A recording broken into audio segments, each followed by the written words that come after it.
You know that classic picture we all have in our heads of animal societies? There's always that one powerful alpha male, right? Ruling the pack with an iron fist. Well, what if I told you that for one of the most hierarchical primates on the entire planet, that picture is just completely wrong? Let's dive in and see how science is totally rewriting the story of baboon leadership. So here's how we're going to break this down. We'll start with that classic alpha male myth that we all know. Then we're going to look at the hidden costs of just sticking together as a group. After that, we'll see how some amazing GPS technology revealed the secrets of their society. And finally, we'll get to the really surprising part, baboon democracy. All right, so let's start with the story we think we know. It's that classic tale, right? A society built on a super rigid pecking order with one single dominant male sitting at the very top of the pyramid. Now, this traditional view, it's all about a system of patronage. See, power isn't just about being the biggest and the strongest. It's about building alliances. An ambitious baboon might share a really great piece of meat or fight off a predator for someone, all to build up the support he needs to climb that social ladder. And hey, once he's at the top, the perks are pretty good. He gets first pick of all the food, way more chances to mate, and he's got this whole troop of loyal followers ready to groom him and watch his back. I mean, from the outside, it really looks like a one-man show. It's a simple story. It's a compelling story. But is it the truth?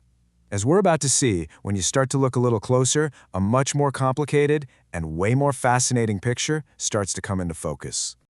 Okay, to really get to the heart of what's going on, we need to start with a really basic challenge for any social animal: the simple act of staying together. It sounds easy, right? But when your group is full of different individuals, it's anything but.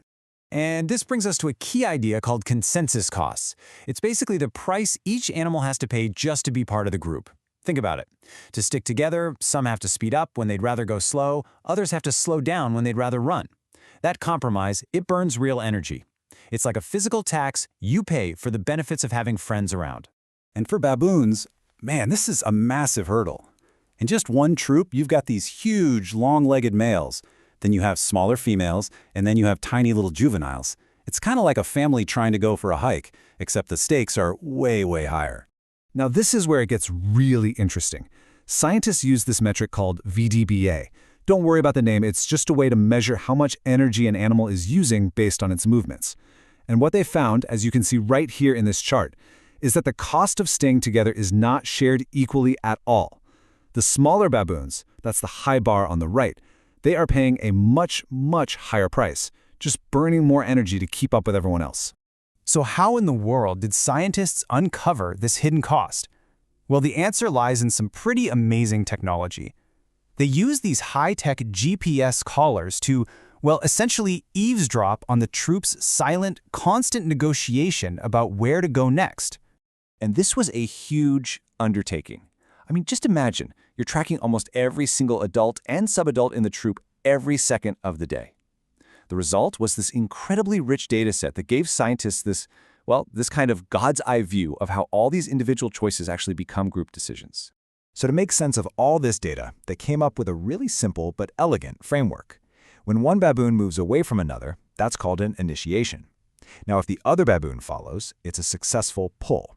If not, and the first baboon just gives up and comes back, that's a failed anchor.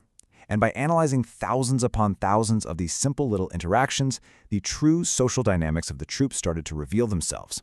And what they found, well, it turned that whole alpha male myth completely on its head. This wasn't a dictatorship at all. It was a democracy. So here's the bombshell. An individual's social rank, it had absolutely nothing to do with their ability to influence the group. It didn't matter if you were the big, tough alpha male or a low-ranking female. Your pull was no more or less likely to succeed. What mattered wasn't who you were, it was how many others agreed with you. And this slide shows you exactly how that works. On the left side, you've got a situation with low agreement. A few baboons are trying to pull in different directions. The result? The follower just stays put. But look on the right. Now you have high agreement. Multiple baboons are all pulling in the same direction. And now that follower is way more likely to move. It's just a beautiful example of a system built on consensus, not coercion. Okay, so agreement is key. We've got that. But what happens when there's disagreement? What happens when one group wants to go left and another wants to go right? The group has to make a choice, right? Or it risks splitting up completely. This is really the ultimate test for any social group. Does disagreement just lead to chaos? Or is there some hidden set of rules they follow to resolve conflict? Amazingly, the answer lies in simple geometry. The researchers found there's a magic number, a clear tipping point that determines how the group deals with disagreements. And that number is 90 degrees. Let's break down exactly what this means. As you can see in the table, when the angle of disagreement between two possible paths is less than 90 degrees, the group compromises. They don't pick one path or the other, they actually average them out and travel somewhere in the middle. But if that angle is greater than 90 degrees, it is a totally different story. The group is forced to choose, and they do it by following the majority. And when that group is forced to make a choice, the result is absolutely crystal clear. As this chart shows, the vast majority of the time, we're talking 80%, the group follows the direction that has the most support. It's simple, it's elegant, and it's an incredibly effective way to make a decision. They literally vote with their feet. So where does this all leave us? What does leadership in a baboon troop actually look like? Well, this incredible research forces us to just throw out our old ideas and embrace a completely new understanding of power and influence.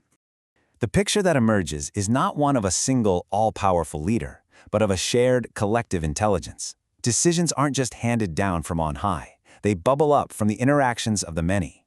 Group movement is a democratic process, and it's driven by the power of agreement. And this reveals a fundamental truth. Your social status and your leadership are not the same thing. In the end, the responsibility for the group's survival is a burden that is shared by everyone. And so we're left with a really powerful question. If a society as complex and as hierarchical as a baboon troop can operate on these incredibly democratic principles, what does that say about our own ideas of leadership? Maybe true leadership, whether you're on the savanna or in the boardroom, has a lot less to do with being in charge and a whole lot more to the subtle art of building consensus.